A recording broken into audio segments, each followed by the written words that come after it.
Duelist Citizen I Hell Gear, finally getting to you guys that Sunavalon deck profile for post Banlist. I wanted to change a few things up in the main deck, and pot shots to Jessica Robinson aside, plants will get their botanical butt kicking payback when the Rika drop, and the main cuts came in the extra deck. Nevertheless, Big Tree deck can still go burr. Like, sub, and bell. Leave your thoughts on my changes in the comment section below. But for now, let's count the cards. Whether you play Rika Avalon like Jessica, or pure Sunavalon like this build is, you're still going to run your 3 Sunseed Genius Loki. This is always going to be a 3-piece. Most of your deck revolves around this guy anyway. I also play 2 copies of the Sunseed Shadow, which acts as an extender from your hand if you control a normal plant monster. Its secondary effect, which banishes itself to get you another link monster, is something that will rarely be used, but it locks you into special summoning plants for the rest of the turn. And the clouds want to come in and make light a little bit dimmer. 1 Sunseed Twin. This is just plant recursion for the deck. A very important combo piece. You're only going to run 1 of it anyway. Let's have a round of applause for the Sunvine Maiden. This is going to be her magnum opus in the deck profile. Next time I do this deck, I'm going to take this card out. She literally is a hand trap for the deck if it's targeted by a card effect to special summon itself to negate the effect, and she protects the Sunavalon back row. Going into the more basic plant stuff, we have the 2 Lone Fire Blossom. It's just more ways to get you to our good seed. Now, many of you who have seen my Sunavalon deck profiles know that I run Nat Beast in the extra deck. So this time around, I wanted to do a bit of a Naturia mini engine here. So I have 2 copies of Naturia Camellia and a Rose Whip. I took Camellia and replaced it from the Angel Trumpeters that I normally have in the deck. This can get you a swing at the barrier statue that Illusion Chimera brands might tech into this. And on summon, sends a Naturia monster from deck to graveyard, which can set your Rose Whip up. And if your opponent summons outside of the Batmage step, you can bring a Naturia monster from the grave. So if you've properly summoned a Nat Beast and you get your Camellia out and they summon, you can bring Nat Beast back. Rose Whip locks your opponent to 1 spell card use a turn. Them old school techs, man. Hanky Panky up to 2. Because, yeah, you can clap things with this deck. And 1 Lithozogen, because just about everything in this deck is Earth attribute. If you don't want to play 2 Hanky Pankies and a Lithozogen, you can always run 3 copies of Kashtira Fenrir, if you have them. Hand traps of choice, textbook 2 Ash Blossom, and I also run 2 Ghost Bell. Another Earth Tuner for your Nat Beast, and stopping graveyard effects is really what's happening and in for our meta at the time. Alright, wrapping up the monster game. Spell game! I still run the 1 copy of Sunvine Crossbreed, and I still like playing this thing. You tribute a link monster you control to special summon a plant monster from your graveyard with its effects negated once per turn. It can act as a monster reborn, and you can use this to bring out your copy of Sunseed Genius Loki. Since Crossbreed does not specify plant link monster. 3 copies of Sunvine Sowing. This is the main card that we're using to get the Sunsea Twin out and on the field. After which you'll take 1,000 damage. Using this card does lock you into plants for the rest of the turn out of your extra deck. So keep that in mind. And if your plant link monsters will be destroyed by battle or an opponent's card effect, you can banish this to keep it around. 2 copies of Sunvine Shrine. This will also lock you into plants once you discard for cost to use it, and it is a once per turn get back of your seed. You can also pitch it to set a continuous trap that's in your graveyard. We'll talk more about that on the trap game. 2 unexpected die, just more ways to get to your seed. 1 for 1, again, more ways to get to your seed. Genius Loki. You already know how these cards work. I shouldn't have to explain these 2 to you. And of course, to wipe back that back row on your opponent's board. Trap game, I do like my Storming Mirror Force because sometimes you just need to clear the field but not destroy your opponent's monsters. Unchained does exist in the format, as you guys know.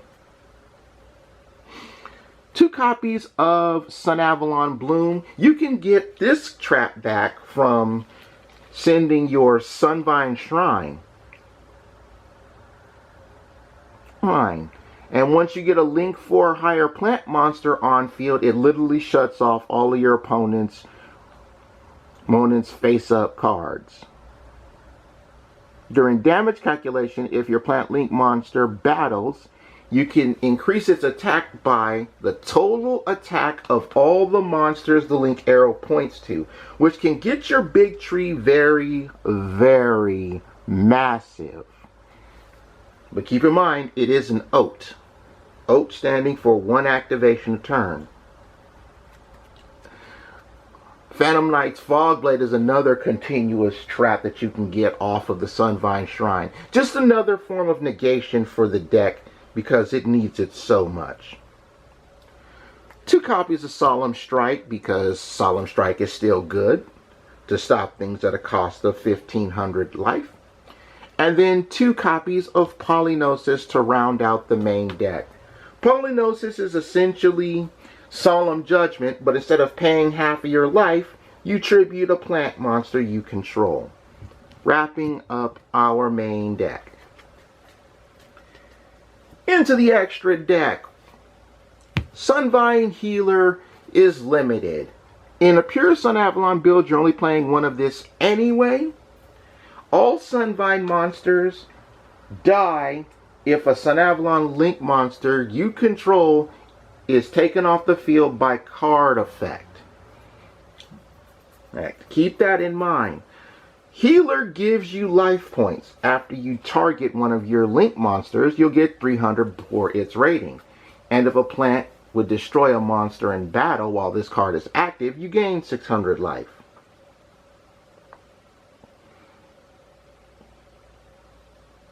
Alright. 1 Gardner. This just halves battle damage that you would take.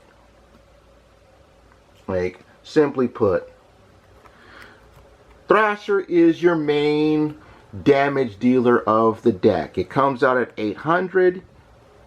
On summon, you can target 1 of your link monsters, and for each link rating it gets an extra 800 attack. And if it kills a monster in battle, you can special summon it to your field. And then the Hurting of Souls right here. Link 1 tree got limited. And this is your main guy that you summon off of Sunsea Genius Loki. If you link it from Loki, you can add a Sunvine spell or trap from deck to hand once per turn. This can get you to Sunvine Sowing or Shrine.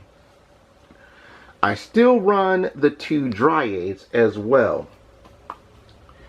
All 3 levels, well, the first 3 levels of the big tree share an effect where up to a number of their link ratings per turn, if you would take battle or effect damage, you can heal that damage up. So the link 1 tree gives you once per turn, the link 2 tree gives you twice per turn, the link 3 tree gives you thrice per turn.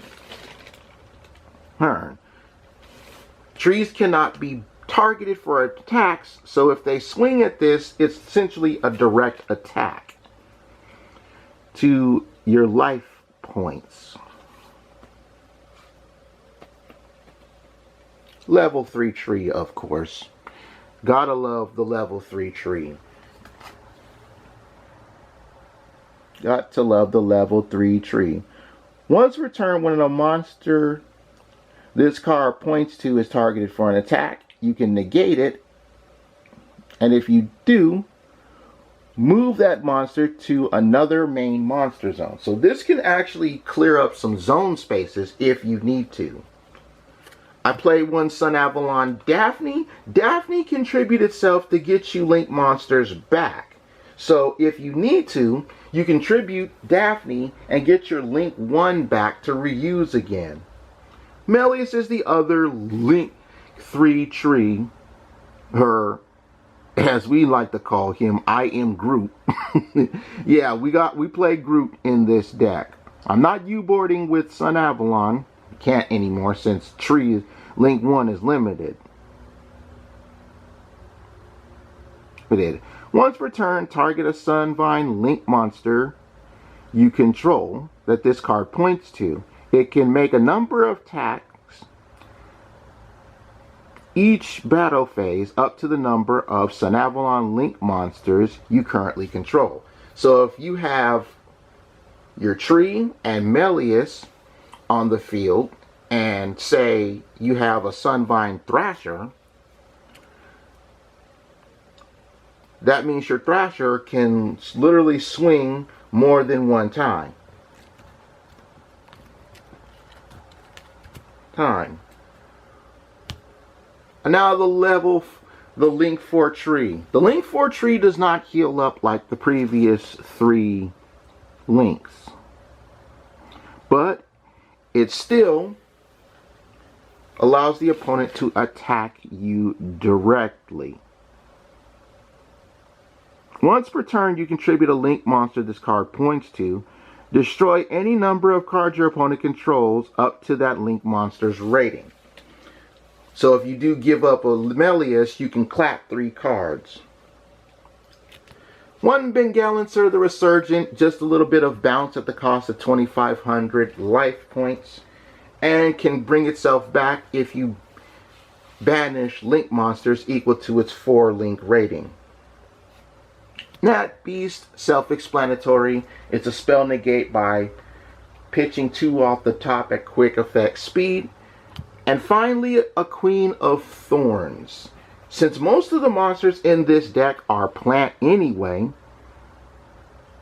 synchro summoning this shouldn't be too much of a problem. And for every non-link and every non-plant monster that's special summoned from the hand, you're burning your opponent for 1,000 damage.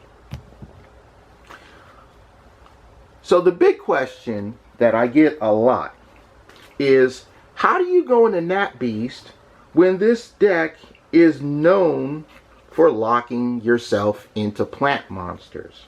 And the idea is you want to do it first. So let me give you a scenario where we would play this. Let's say, for example, your hand has 1 bloom, 1 die, then we have a Camellia in hand, Shadow in hand, and Sunvine Crossbreed. So we have a crossbreed. These 5 cards are our hand right here. So let's just zoom out and we'll make a play using these 5 cards in our hand. how could a board work with these 5 cards in our hand? So, here's how you will do it. We're just going to play these here. We're going to play our unexpected die. This will get us Sunseed Genius Loki onto the board. We'll just place this over here in the grave because it doesn't exist after this function here. Alright, so we got graveyard here. Sunseed Genius Loki is on deck. Since you have a normal plant monster, you can special summon Sunseed Shadow from your hand. You'll normal summon your Camellia. Camellia's effect will pitch your Rose Whip. Where is my Rose Whip? Pitch your Rose Whip to graveyard. From here, you can tune Camellia and Sunseed Shadow for your Nat Beast. Alright, now, at this point, you can link away Genius Loki for Sunavalon Dryads, our Link 1 tree. Right? Link 1 tree, time to go burr. We use the effect, we'll search for Sunvine Sowing. We'll play Sunvine Sowing, and we will grab and summon our Sunseed Twin. Take 1,000 damage. Then you'll chain Twin at 1, Dryads at 2. That's the order you want to chain them. Alright? The tree will get you Healer. And let me, geez, this space, man. The tree will get you Healer. And Twin will get Loki back on the field. You can link Twin and level 1 tree away for your level 2 tree. Now, because Healer's up arrow and the lower right arrow of the level 2 tree touch, these cards are actually linked. You'll use Healer's effect, gain 600 life, and this is where we banish Sunseed Shadow from the grave. Right? Since our Link 2 tree is linked, we can summon the second Link 2 tree. From here, we can link away both of the Link 2 trees to get the Link 4 tree. Right? We'll set Sunavalon Bloom here. Then we'll play Crossbreed. Read last. You play Crossbreed last. Link away Genius Loki, giving you 3 times where you've used this card. Altogether, you'll get you a Thrasher. Now we play Crossbreed. We'll use Crossbreed, tribute Sunvine Healer to get another Genius Loki. We'll link this Genius Loki away. That's the 3rd time we've looped our level 1 seed from the graveyard to give us a second Sunvine Thrasher. So, your inboard looks like this. You have 2 Thrashers. Both of them will target the level 4 Drytrenchier, so they're both 4,000 attack points. You have Nat Beast up here in defense mode. I should put this in attack because we don't have to worry about Lightning Storm, because Nat Beast will pitch 2 off the top of your deck to negate it. On your opponent's turn, you can flip up Sunavalon Bloom. This will shut off their monsters, and it'll also make it so that when the big tree at Link 4 swings, it has 8,000 attack points. And that's a lot of damage to put on board with a shut off of your opponent's board and spell negates, which is a pretty decent end board for pure build of Big Tree Go Burr. Thank you guys so much for watching. I know it took a lot longer for me to get this deck up because I haven't been feeling all that well, but I do hope that you enjoy this deck profile. Leave your thoughts in the comments section below. Big Tree can still go burr. But for now, I'm going to take my cards to the box because I'm done. Bye-bye, everybody. And look forward to seeing the Sunavalon upgrades when the Rika cards hit the TCG. Bye-bye, everybody.